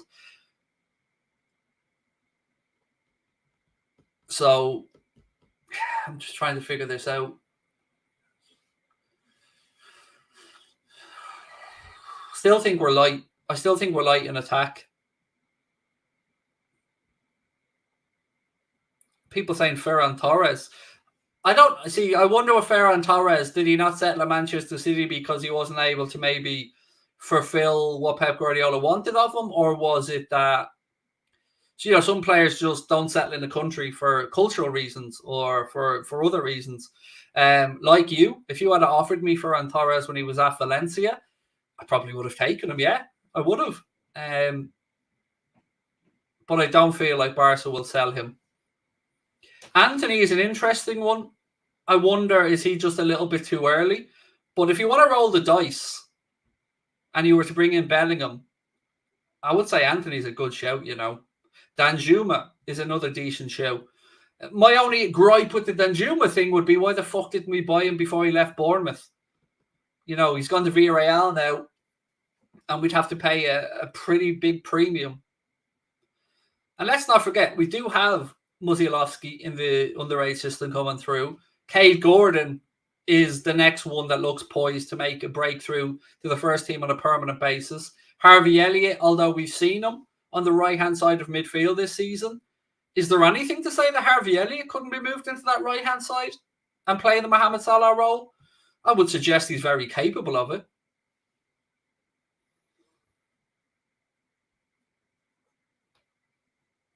Where's Henry's comment?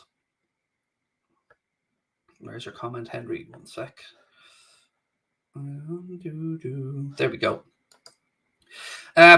Henry says apparently City have an agreement to sign Haaland in the summer. That's the thing that scares the shit out of me, mate, is them getting Haaland. I mean, I don't even want to think about a Premier League if City have Erling Haaland up top, on top of what they already have, on top of Grealish, on top of Bernardo Silva, on top of Phil Foden, Raheem Sterling, Gundogan, Rodri. Yeah, I don't even want to think about that. That frightens the shit out of me. I don't think Samuel Chukwueze is good. Here's an interesting one. Somebody put this in the chat. I think we're talking megastar money here, but where's this gentleman's comment gone? Where is he? So I have two different chat windows open. Sorry, one of them updates quicker than the other one. Where's that comment gone? There, from Fahim. I don't know if that's recency bias, mate, because, we played him recently, scored a worldie against us. But I would imagine if you were to go for Lautaro Martinez, you're going to pay a premium, and I don't think it's clever. A good player, by the way. I'm not knocking him as a footballer, but I just don't think we pay that premium. He is, at least in the marketability aspect of it, probably already a superstar, Lautaro Martinez, and doesn't feel like the profile of player that we'd go for. Doku's been mentioned by a couple of people, but I don't know if Doku's ready just yet. So,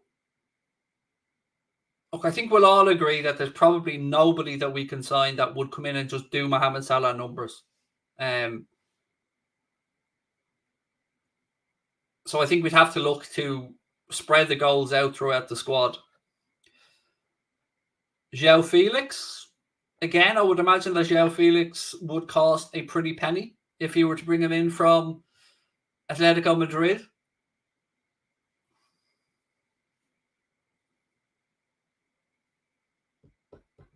Oh, fucking hell. That comes from the Daily Mail, by the way. Let's bring that back up, Connor. So this from the Daily Mail. Apparently, said Manchester City have a deal in place to sign Erling Haaland from Dortmund this summer. Sources in Germany close to the move say they now expect the striker to choose a switch to the Etihad Stadium. Oh.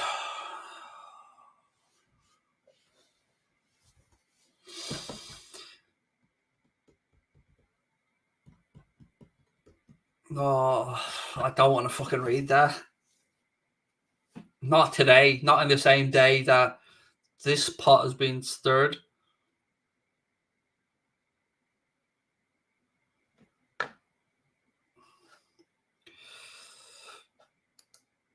I like Gio Reyna, by the way. The club like Gio Reyna as well. Certainly, I know that Liverpool have kept an eye on Gio Reyna. Actually, there was something I meant to say. You guys probably seen this reported the other day. So, Liverpool had scouts at the recent Porto game in the Europa League. I think it was. It was reported by a lot of people. I've no idea who they were watching. I didn't even know that we had scouts at the game, to be honest, till I read it. Does anybody know who we were looking at in that Porto game? Has anybody seen any suggestions whom we might have been looking at? Because certainly there was Liverpool scouts present.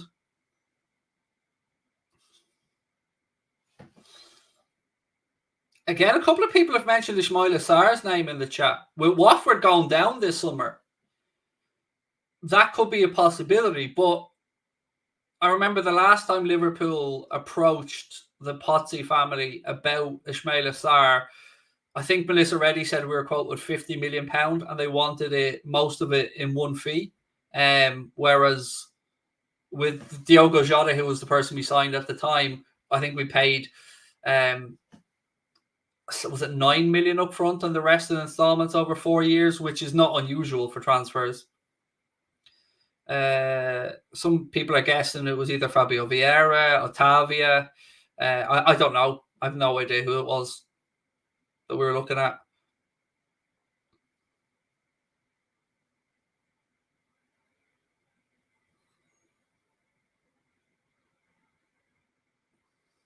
Is Salah's agent like this, or is this out of the norm? No, he definitely has form for being provocative, I think is the kindest way I can phrase that. And another thing we haven't discussed tonight, by the way, and I only bring it up now because somebody in our chat was clever enough to remind me of this, is, where is it gone? Sorry, I want to just bring this up. There's a few belter comments in here, actually, I want to bring up. I might as well work my way down through them. This is a good show. Florian Wirtz is a huge talent, doing really well at Leverkusen, and has been a massive part of them doing well this season since Chelsea signed Kai Havertz. So that's a good show. Who else have we got in here? Thank you, Ewan, who said we were definitely looking at Vitina from Porto. Appreciate your input, sir. Thank you. Where was this? Anyway, I can't find the comment. But somebody said, don't forget we have Fabio Carvalho as well, which is important to remember, because if we're looking at the future for Mane and we're thinking of what it might be, and we've got Luis Diaz on the left and Mane currently playing to the centre, from what we were seeing in the media, Liverpool looked at Fabio Carvalho's future as being one of a false nine. So is he going to come in and be an understudy to Bobby Firmino? So it's important we point that out as well, that it's another young, promising player. So actually, you know what? Just thinking about that myself now. So if we've got Luis Diaz, if we kept Mane, kept Firmino, Jota, Elliott, Gordon, Takumi Minamino, Fabio Carvalho, then maybe you could look at spending that money on a Jude Bellingham.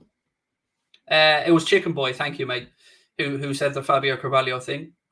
Yeah, I mean, that's a very good point. If Fabio Carvalho comes in and his role is to be somewhere in the front three, whether it be a false nine, then yeah, maybe there is an option to say you could spunk the money on Jude Bellingham a little bit earlier.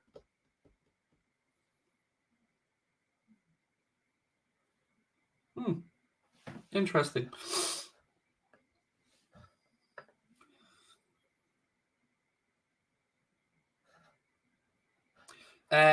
I think Christian Pulisic at this moment in time, Keane, is fairly settled in London, in Chelsea.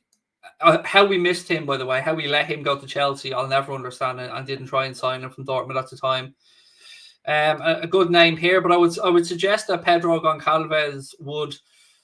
I think the Fabio Carvalho signing would maybe negate that possibility. And look, if we get Fabio Carvalho for the rumoured compensation fee of between 8 and 10 million quid, I would say that was significantly less than we would have to pay for that gentleman, who is doing really well at Sporting in the Bruno Fernandes type role there, putting up numbers.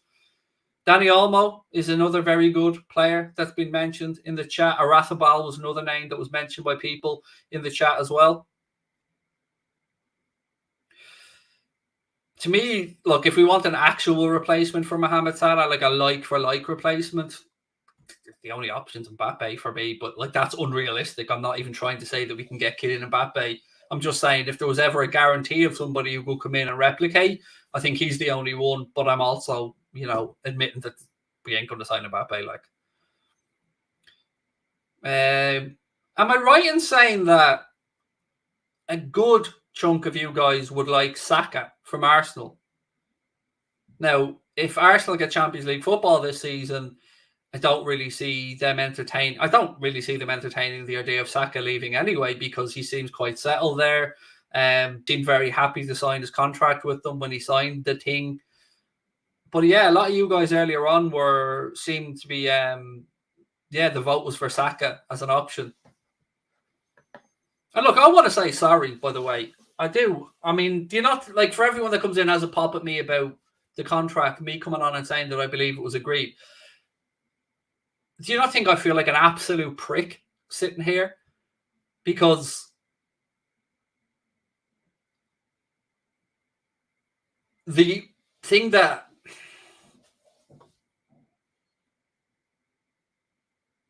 I don't like I'm very anti-spreading fake information. So I feel terribly, terribly guilty that I gave what I was told to you guys, and it then comes to this situation where Remy Abbas has come out today and thrown this bomb into our fan base. All I can do is say to you, I acted in good faith.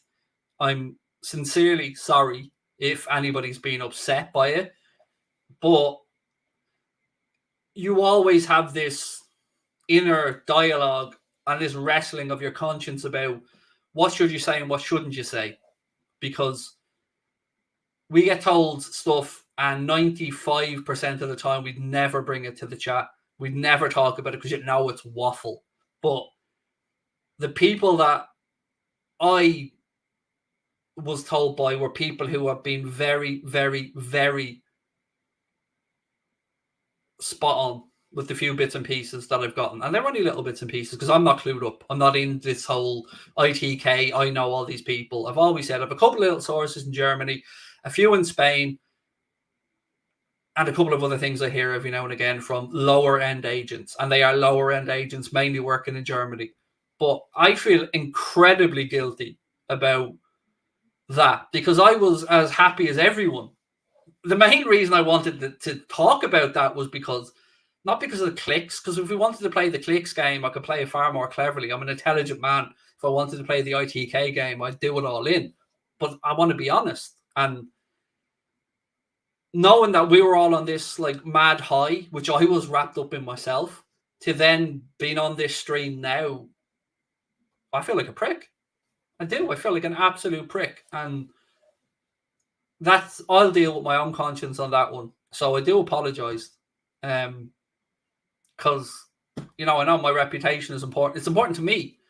And I don't say things that I don't believe to be true. But if I'm wrong, I have to take it on the chin. So I do apologize sincerely for the last few days that's gone from us being up here, feeling like Mohamed Salah, everything's gone great for us, won the League Cup, pushing City, got through in the Champions League, got this news that I believe was good news that was going to lift us all up and, again, help us push through for the remainder of the season. But, yeah, ultimately, look, that's on me.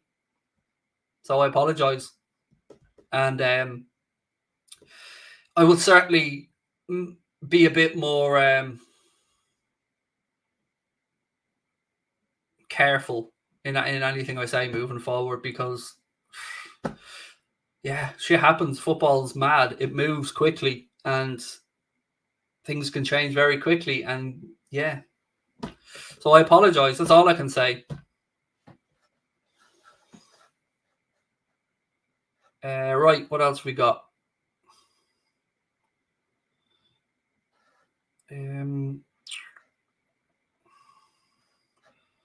Zaha? Oh, God, no. No, Zaha's not good enough.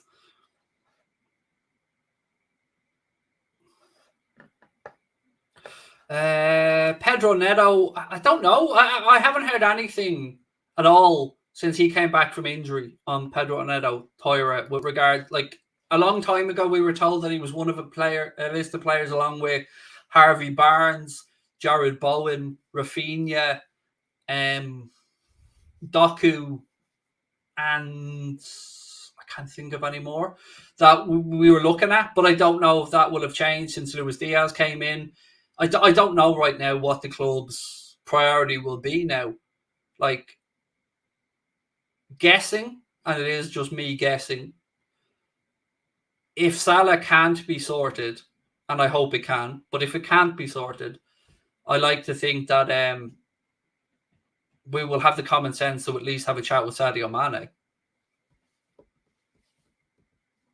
Because I can't envision a situation where potentially we lose Sadio Mane and Mohamed Salah in the summer.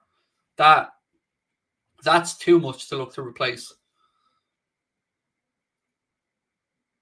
Somebody said, what about Alexander Isak?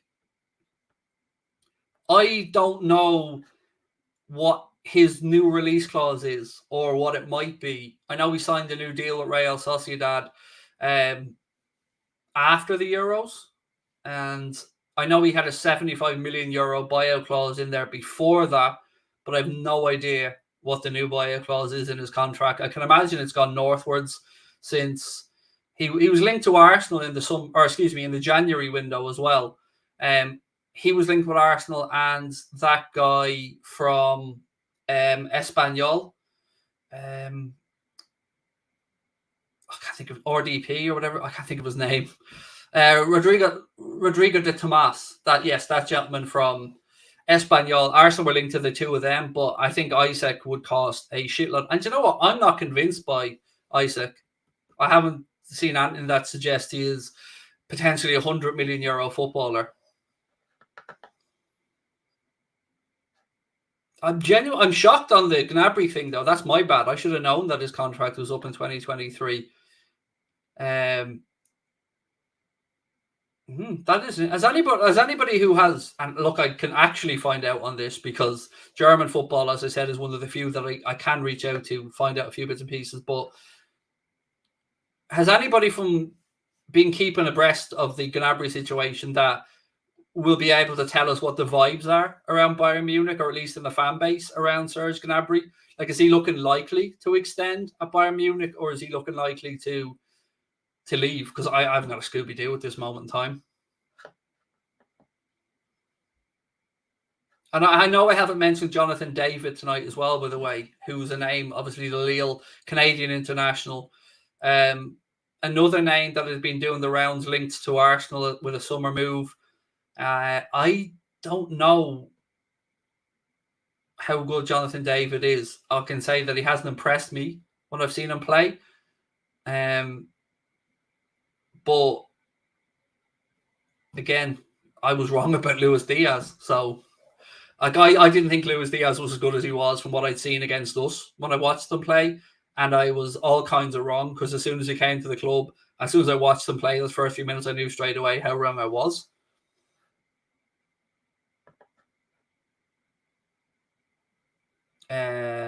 Ollie Watkins. I don't know, man. Ollie Watkins.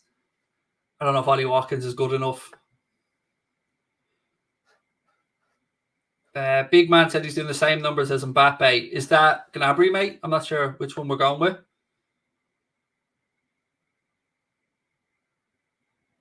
And yes, congratulations to John Matip, by the way, who won Premier League Player of the Month for February. Again, thank you to Callum for posting that into the chat. Again, another thing that slipped my mind today, mate, because of what's been going on with the Salah situation. Yeah, look, I'm absolutely knackered, and I've almost been on now for 2 hours, so I'm going to finish up in about 15 minutes, if that's okay. So anything we want to talk about for the last 15 minutes, any comments you have, whack them in. I'll bring up as many comments as I can. And yeah, I will be back live again in the morning. Don't forget, at 12 o'clock for the watch along. William said he takes Sane at Bayern. I would as well, but I would have to think that there's probably a reason why he wanted out of Manchester City. And I don't know if that was the league or if it was the demands from Guardiola that he, maybe wasn't living up to his potential.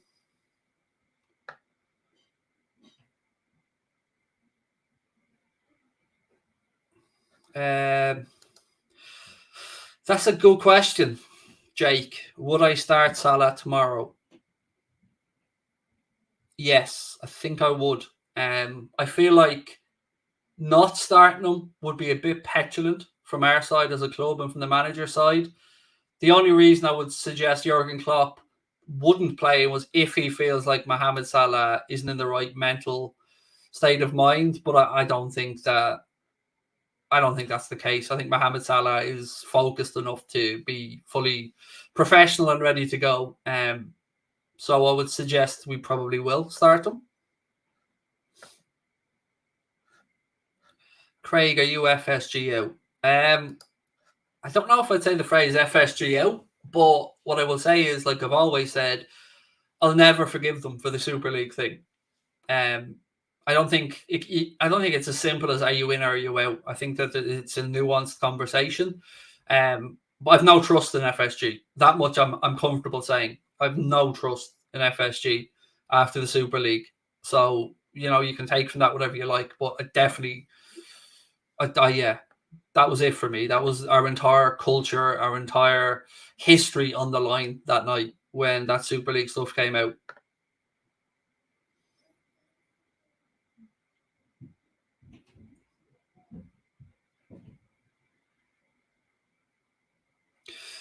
So this is from the embargo part of the press conference, and Connors has brought this up now that says Mo was given absolutely everything for this club in the moment, and that's the only thing we should be concerned about. All the rest will be sorted.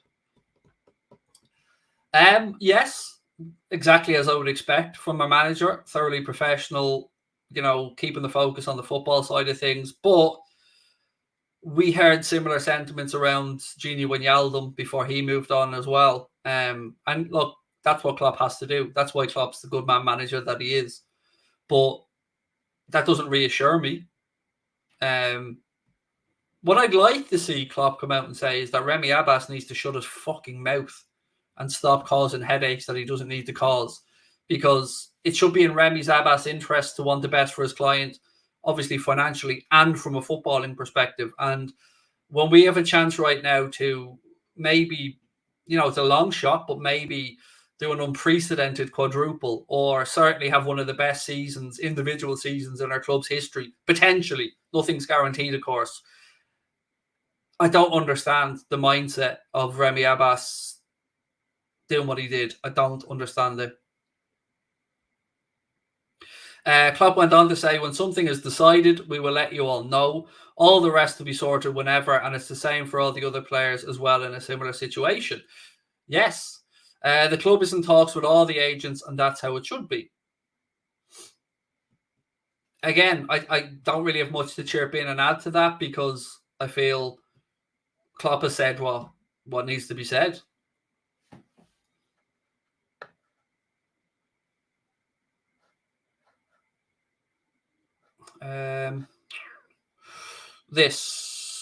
No, I don't. No idea. The only comparables I suppose we kind of have, Jack, is that there is some talk that Salah's Camp Nou he can get 600 grand a week from Paris Saint-Germain as a Kylian Mbappe replacement if Mbappe were to move on. After that, I've no idea, mate. I've no idea what the offer he's apparently refused in December was. I don't know the numbers. I've always said that to you. And even when I was told that an agreement was in place, I didn't know the numbers.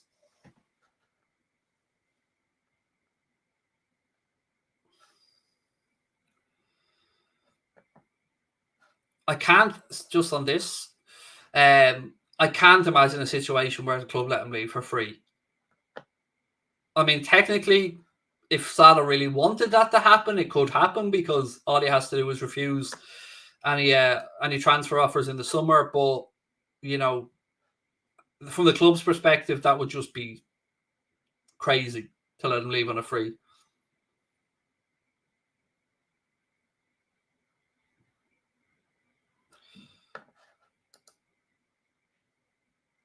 Going to PSG would be a downgrade after that performance.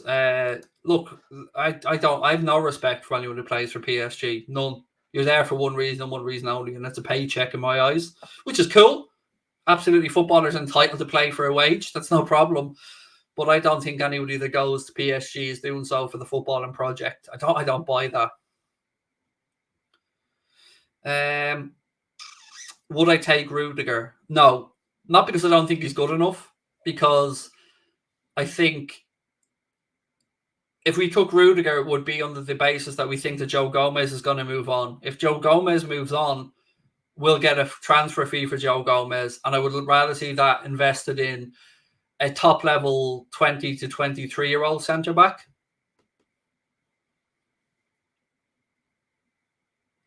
Thank you for this, my friend. Oh, sorry, let me just bring that up. Thank you for that. Mbappe signing for Madrid next week by Madrid Extra. Again, a very prominent fan account, Madrid Extra. Madrid Extra were the ones who spoke about the disturbances in the dressing room at the Santiago Bernabeu after PSG were knocked out of the Champions League. He spoke about Leonardo and the president of PSG apparently... Actually, they did say they were throwing digs, basically, in the dressing room, and they were very angry about the Donnarumma situation. Felt like it should have been a foul. What I will say is, from Mbappe's perspective, he played a good game. He played two good legs against Real Madrid, and nobody can accuse him of not trying to do his part for PSG that day. So it could be a best-case scenario for Real Madrid, where they knocked out his club and then agreed to sign him, knowing that he hasn't damaged any potential transfer by knocking them out of it.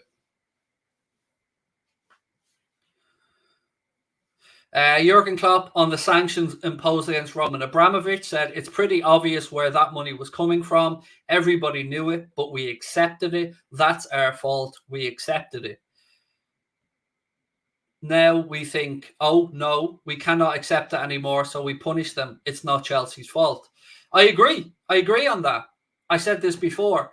Once the Premier League got to a point where they started accepting in money from Abramovich or from Manchester City's owners, or I would go as far as to say the Newcastle takeover as well, I do think, yes, you've got into bed with the proverbial devil, so to speak. And yeah, you've got your greasy hands dirty. You've taken that money. And this is what happens when you play with those type of games. The Rain Group has written to interested parties to say that Chelsea sale process is back on. The plan is to take the preferred bidder to the UK government and ask for a second license/approval. Rain is confident a sale can be completed in 4 to 6 weeks. I guess my only question about the Chelsea scenario is what happens to the $1.5 billion that Chelsea were loaned by Roman Abramovich. You know, it's all very well and good people saying, oh, Abramovich said he'll write that off. That's fair enough, but that's $1.5 billion that Chelsea have had to dick about with that other clubs haven't, that they don't have to worry about repaying. So that's my only real interest in that scenario, other than, of course, who's going to buy Chelsea and how much money will they have to play. Go fuck yourself, San Diego. Sorry, Connor put that up because he was trying to get me to go full fucking, whatchamacallit. I'm too tired now. I can't even think of his name. Ron Burgundy, isn't it? Yeah. All right. Thank you, Jamie. You're always very kind. I'm absolutely exhausted, mate, but I feel like I have to front up to these things as well. And again, from my part, all I can do is sincerely apologize that the information that I was given, that I still believe was given in good faith, because I won't accuse the person that said it to me of being a liar, because I think he genuinely believed it in good faith, and that's why it was backed up by a second person. And whatever has happened to change the perspective that we've gone from everybody feeling confident to Rami Abbas thrown this grenade into the fan base. Again, from my point, I apologize if it has ruined anybody's evening. And yeah, again, I will leave that there. But again, I'm extremely sorry. I will learn moving forward, and yeah, I'm as upset about it by anyone. But look, what can I do other than say I'm sorry? But I still believe it was in good faith. Pochettino's on the verge of being sacked by PSG. He will seek to become the next Manchester United manager. That's from the Telegraph. Interestingly, on that PSG thing, I was looking at, though I like a little flutter, I was looking at the next odds for the next manager at 20-1 for Zinedine Zidane. 20-1. I thought they were ridiculously generous odds. Anyway, yeah, look, my apologies. And, I know I'm going to get a lot of abuse, but this is the risk I guess we take when we put our balls on the line. So, yeah, look, I apologize. But I think you know me well enough to know that I acted in good faith with information I was given in good faith. And my goal is never to deceive anybody. But, yeah, I realise in this case, people certainly feel angered. And you have a right to. And I apologise. Look, I will talk to you guys tomorrow, 12 p.m. We'll be starting the watch along. We'll have a post-match show coming up as always, and all the usual stuff as well. Yeah, talk to you guys soon. Take care. Bye-bye.